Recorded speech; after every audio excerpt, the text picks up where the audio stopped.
Hello viewers, welcome to our channel. இந்த வீடியோவில் இன்னைக்கு ஹிந்துவில் வந்த இம்பார்ட்டன்ட் நியூஸ் அண்ட் எடிட்டோரியல்ஸ் பற்றி பார்க்க போகிறோம். November sees food inflation drop to 9.43%. Consumer price index வந்து யார் ரிலீஸ் பண்ணுவாங்கன்னா ministry of statistics monthly once வந்து இது ரிலீஸ் பண்ணுவாங்க. அந்த ரிப்போர்ட் படி பார்த்தோன்னா ரீட்டைல் இன்ஃப்ளேஷன்லேயும் ஃபுட் இன்ஃப்ளேஷன்லேயும் டிக்ளைன் ஆயிருக்கு. இந்த ஃபஸ்ட்டு 3 மந்த்ஸில் செகண்ட் குவார்ட்டரில் வந்த ஃபஸ்ட்டு 3 மந்த்ஸில் இந்த நவம்பரில் தான் ஃபுட் இன்ஃப்ளேஷன் வந்து டிக்ரீஸ் ஆயிருக்கு அப்படின்னு சொல்கிறாங்க. அக்டோபரில் வந்து 7.61% இன்ஃப்ளேஷன் இருந்துச்சு. இப்போது 6.93% தான் இருக்குது. இருந்தாலும் ரீட்டைல் இன்ஃப்ளேஷன்லேயும் ஃபுட் இன்ஃப்ளேஷன்லேயும் 0.5% ஹையர் தென் 6.73 அப்படின்னு சொல்கிறாங்க. ஆனால் ரூரல் பிளேசஸில் இன்னுமே வந்து ஃபுட் இன்ஃப்ளேஷன் அதிகமாக தான் இருக்குது. Gujarat to get 30,000 megawatts renewable energy park. Prime minister Narendra Modi today foundation stone வந்து லே பண்ணுறாரு. எங்கன்னா குஜராத்தில் கூச் டிஸ்ட்ரிக்டில். எதுக்காக அப்படின்னா ரினியூவபிள் எனர்ஜி பார்க்குக்காக. இதுதான் world's largest hybrid renewable energy park. இதில் சோலார் பேனல்ஸும் விண்மில்ஸும் வைக்கிறாங்க. சோலார் பேனல்ஸ் அண்டு விண்மில்ஸ் வச்சு தான் எனர்ஜியை வந்து அவங்க ரெகுலேட் பண்ணுவாங்க. விண்மில்ஸ் வந்து 72,600 ஹெக்டார்ஸ்க்கு இந்தியா பாகிஸ்தான் பார்டரில் அவங்க வைக்க போகிறாங்க. இதில் ப்ரைவேட் பிளேயர்ஸ்க்கும் பார்ட்டிசிபேஷன்ஸ் இருக்குது. அந்த ப்ரைவேட் பிளேயர்ஸ் யாருன்னா அடானி குரூப், அப்புறம் சுக்லான் அப்படிங்கிற ப்ரைவேட் பிளேயர்ஸுக்கும் இதில் பங்கு இருக்குது. ஃபயரிங் எ வார்னிங் ஷூட் அக்ராஸ் பிக் டெக்ஸ் பவுஸ். அதாவது சைனீஸ் ஃபிலிமை தவிர மற்ற ஃபிலிம்ஸ்க்கும் டாமினேஷன் பவர் இப்போது அதிகமாக இருக்குது. யார் யார் அப்படின்னா கூகுள், அமேசான், ஃபேஸ்புக், ஆப்பிள். அதாவது என்ன அப்படின்னா அவங்களோட டாமினேஷன், அதாவது அவங்க ஒரு பிக் ஃபிலிமாக இருக்கிறதுனால மற்ற ஸ்டார்ட் அப்ஸையும் வெப்சைட்ஸையும் அவங்க ஈஸியாக வாங்கிடுறாங்க. மணிக்காக கிடையாது, மற்ற ரீசனுக்காக. மற்ற ரீசன் என்னென்னு பின்னாடி பார்க்கலாம். கூகுளை ஆப்போஸ் பண்ணி யூஎஸ் டிபார்ட்மெண்ட் ஆஃப் ஜஸ்டிஸ் வந்து ஒரு கேஸ் ஃபைல் பண்ணியிருக்காங்க. எதுக்காக அப்படின்னா அவங்களோட டாமினன்ட் பவர் மிஸ்யூஸ் பண்ணுறாங்க அப்படிங்கிறதுக்காக.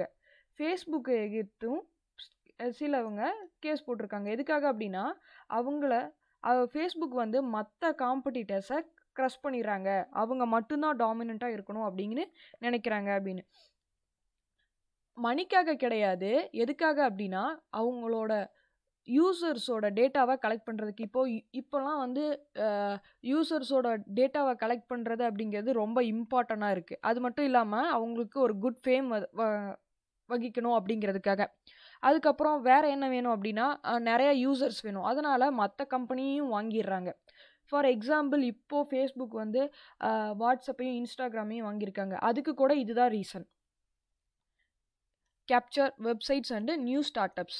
அதுக்கப்புறம் அமேசான் வந்து இப்போது ஒரு செல்லர் நமக்கு வந்து விற்கிறாங்க அப்படின்னா அவங்க டைரெக்டாக ஷாப் ஓனரை கான்டாக்ட் பண்ணுறதுக்கு விடுறது கிடையாது. அவங்களுக்கு சில லிமிட்டெட் ரூல்ஸ் தான் இருக்குது. அமேசான் வந்து நடுவில் ஒரு ஏஜெண்ட்டாக ஒர்க் பண்ணுறாங்க ஷாப்புக்கும் செல்லருக்கும். ஆப்பிள் பார்த்தீங்கன்னா ஆப்பிள் வந்து நம்ம எல்லாத்துக்குமே தெரியும். ஆப்பிளில் வந்து ஆப்பிளோட ஆப்ஸ் மட்டும்தான் ஒர்க் ஆகும். அதர் ஆப்ஸ்க்கு வந்து லிமிட்டெட் பவர் தான் கொடுத்துருப்பாங்க. அதுவும் வந்து அவங்களோட டாமினன்ட் பவரை வந்து நமக்கு அப்படியே காமிக்குது. அது மட்டும் இல்லாமல் யூசர்ஸ் வந்து என்ன கவனிக்கணும் அப்படின்னா வீக்கர் ப்ரைவசி பாலிசி. அதாவது இப்போது நம்ம ஒரு ஆப்பில் agree and continue option touch பண்ணுறதுக்கு முன்னாடி மேலே என்னென்ன அக்ரிமெண்ட் இருக்குது அப்படிங்கிறத நம்ம கண்டிப்பாக ஃபோக்கஸ் பண்ணணும். ஏன்னா அதில் வந்து நிறையா இருக்குது, ஆனால் நம்ம அதை பற்றி படிக்கிறது கிடையாது. அதனால் அது மட்டும் இல்லாமல் யூசர்ஸ்க்கு வந்து ஒரு ஃபியூவர் ஆப்ஷன் தான் கொடுக்காங்க. Weaker privacy policy, fewer option. இதனால் வந்து கண்டிப்பாக யூசர்ஸோட டேட்டாவை அவங்க ஸ்டோலன் பண்ணிக்கிறாங்க. அதுக்கப்புறம் இப்போது என்ன வேணும் அப்படின்னா நிறையா ரெகுலேஷன் வேணும் இந்த ஃப்ரேம் ஒர்க்கில். அது மட்டும் இல்லாமல் இப்போது இந்தியாவில் வந்து வாட்ஸ்அப்போட மெயின் என்ன ஃபேஸ்புக்கோட டொமினியனும் கூகுளோட டொமினியனும் தான் அதிகம். அது மட்டும் இல்லாமல் இப்போது ஜியோ வந்து கூகுள் கூடயும் எஃபி கூடயும் சேர்றதா இருக்காங்க. இப்போது சொல்ல வேணும், நிறையா யூசர்ஸ் வந்து அவங்க கண்டிப்பாக கைப்பற்றுவாங்க. இதனால் இந்தியாவுக்கு வந்து இன்கம் வரும். ஆனால் யூசர்ஸ் எதில் ஃபோக்கஸ் பண்ணணும் அப்படின்னா ப்ரைவசி பாலிசிலையும் ரெகுலேஷனும் வேணும் அப்படின்னு டிமாண்ட் பண்ணணும். India Britain to discuss upgrade of ties. அதாவது பிரிட்டன் ஃபாரின் செக்ரட்டரி யார் அப்படின்னா டொமினிக் ராப் அப்படிங்கிறவர் 3 டே விசிட்டாக இந்தியாவுக்கு வந்திருக்காரு. அவர் நேற்று எக்ஸ்டர்னல் மினிஸ்டர் ஜெய்சங்கரையும் அதர் மினிஸ்டர்ஸையும் பார்த்துருக்காரு. அதுக்கப்புறம் என்ன பேச்சுவார்த்தை நடந்துட்டுருக்கு அப்படின்னா, ஆல்ரெடி நம்ம நியூஸில் பார்த்தோம். Prime minister Narendra Modi Boris Johnson அதாவது பிரிட்டிஷ் பிரைம் மினிஸ்டருக்கு இன்விடேஷன் அனுப்பியிருக்காரு. எதுக்காக அப்படின்னா 2021 ரிபப்ளிக் டேக்கு சீஃப் கெஸ்ட்டாக வரணும்னு. ஆனால் இப்போ வரைக்கும் என்ன முடிவு பண்ணியிருக்காங்க அப்படின்னு தெரில. அதுக்கப்புறம்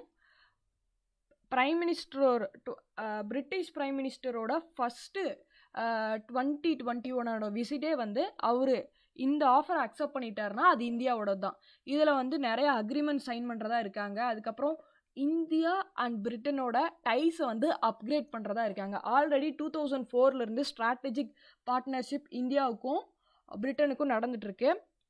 இப்போது இவரோட இந்த டொமினிக் ரேபோட விசிட் படி என்ன நமக்கு நல்லது நடக்குதுன்னா, ஹெல்த்லையும் எஜுகேஷன்லேயும் டிஃபென்ஸ்லேயும் ட்ரேட்லேயும் நமக்கு நல்லது நடக்குது. அது மட்டும் இல்லாமல் already G2G government to government அப்படிங்கிற ஒரு பிளான் நடந்துட்டுருக்கு. இதனால் டிஃபென்ஸ் டீல்லாம் சைன் பண்ணியிருக்காங்க. அப்புறம் டிஃபென்ஸ் ட்ரைனிங் எல்லாம் இந்தியன் ஓஷனில் நடந்துட்டுருக்கு. நெக்ஸ்ட் இயர் வந்து குவீன் எலிசபெத் கரியர் வந்து இந்தியன் ஓஷனில் லேண்ட் ஆகும். பிரிட்டிஷோடது இந்தியாவுக்காக. Steel frigate Himgiri is ready. அதாவது ஹிம்கிரி அப்படிங்கிறது நேவியோட ஒரு ஷிப்பு. இது கொல்கத்தாவில் ப்ராஜெக்ட் 17A அப்படிங்கிற ப்ராஜெக்டில் கன்ஸ்ட்ரக்ட் ஆகிட்டு இருந்துச்சு. இதோட டோட்டல் டன்ஸ் வந்து 6670. இது டோட்டலாக 18 months இதை கன்ஸ்ட்ரக்ட் பண்ணாங்க. இது நேற்று வந்து இதை வாட்டரில் லான்ச் பண்ணியிருக்காங்க. இது வந்து ஆல்ரெடி டிலேயில் தான் லான்ச் பண்ணியிருக்காங்க. ஏன்னா கோவிட் வந்ததுனால இதில் டிலே ஆயிடுச்சு. 1971 perpetrators not held accountable Indian envoy. இவர் வந்து Indian high commissioner of Bangladesh. யார் அப்படின்னா துரைசாமி, விக்ரம் துரைசாமி. நேற்று வந்து ஒரு பங்களாதேஷோட ஒரு டேல பார்ட்டிசிபேட் பண்ணிட்டாரு. அது என்னன்னா மார்டியர்ட் இன்டலெக்சுவல்ஸ் டே. இது எதை ரிமெம்பர் பண்ணுது அப்படின்னா 1971 பங்களாதேஷில் வந்த கிளாஷ். பங்களாதேஷ் அதாவது பாகிஸ்தானையும் பங்களாதேஷையும் பிரித்த அந்த டேவை வந்து ரிமெம்பர் பண்ணுது. அதாவது மார்டையர்ட் இன்டலெக்சுவல்ஸ் டே அப்படிங்கிறது டீச்சர்ஸ், போயட்ஸ், ஜேர்னலிஸ்ட் எல்லாம் இறந்துருப்பாங்க. எதனால்? ரியாட்ஸ்னால. அந்த டேவை ரிமெம்பர் பண்ணுறது தான் மார்டையர்ட் இன்டலெக்சுவல்ஸ் டே. அதாவது அந்த கிளாஷ் என்ன அப்படின்னா, பாகிஸ்தான் வந்து வெஸ்ட் பாகிஸ்தான், ஈஸ்ட் பாகிஸ்தான் 1971 முன்னாடி சொல்லுவோம். அப்போது அவங்க வந்து ஈஸ்ட் பாகிஸ்தான் அப்படிங்கிறது இப்போ இருக்கிற பங்களாதேஷ். வெஸ்ட் பாகிஸ்தான் வந்து ஈஸ்ட் பாகிஸ்தானை டாமினன்ட் பண்ணி தான் வச்சுருந்தாங்க. அவங்க வந்து அவங்கள மதிக்க மாட்டாங்க, லைக் அன்டச்சபிள் பீப்புள் மாதிரி தான் அவங்க ஈஸ்ட் பாகிஸ்தானை நடத்துவாங்க. ஸோ இதனால் பொறுக்க முடியாமல் ஈஸ்ட் பாகிஸ்தானோட கிங் வந்து இந்தியாவுக்குள்ளே வந்து சப்போர்ட் வேணும் அப்படின்னு கேட்குறாரு. இதனால் இந்தியா சப்போர்ட் பண்ணிடுவாங்க. இதனால் இந்தியாவுக்கும் பாகிஸ்தானுக்கு வார் வரும். அது மட்டும் இல்லாமல் மில்லியன்ஸ் ஆஃப் பீப்புள் இறந்துருவாங்க. அதுக்கப்புறம் நிறையா millions of lakhs of people வந்து ரெஃப்யூஜிஸாக இந்தியாவுக்குள்ளே வந்துடுவாங்க. மெயினாக அஸ்ஸாம், அருணாச்சல் பிரதேஷ் அந்த மாதிரி நார்த் ஈஸ்ட் ஸ்டேட்ஸில் தான் அவங்க ரெஃப்யூஜிஸாக உள்ளே வந்தாங்க. அதுக்கப்புறம் இந்தியா பாகிஸ்தான் வார் வந்து December 6, 1970 வந்து முடிஞ்சிருக்கு. அப்போது பாகிஸ்தான் வந்து இந்தியாவுக்குள்ளே சரண்டர் ஆயிடுறாங்க. அப்போது ஸ்டார்ட் பண்ண வார் வந்து இன்னமும் இந்தியாவுக்கும் பாகிஸ்தானுக்கும் இதனாலையும் வார் வரும். இதை மனசில் வச்சுட்டு பாகிஸ்தான் வந்து இந்தியா கூட சண்டை போடுவாங்க. தேங்க்ஸ் ஃபார் வாட்சிங். வீடியோ பிடிச்சிருந்துச்சுன்னா லைக் பண்ணுங்கள், ஷேர் பண்ணுங்கள். இந்த மாதிரி நிறைய அப்டேட்ஸ் வேணும்னா மறக்காமல் சப்ஸ்கிரைப் பண்ணுங்கள்.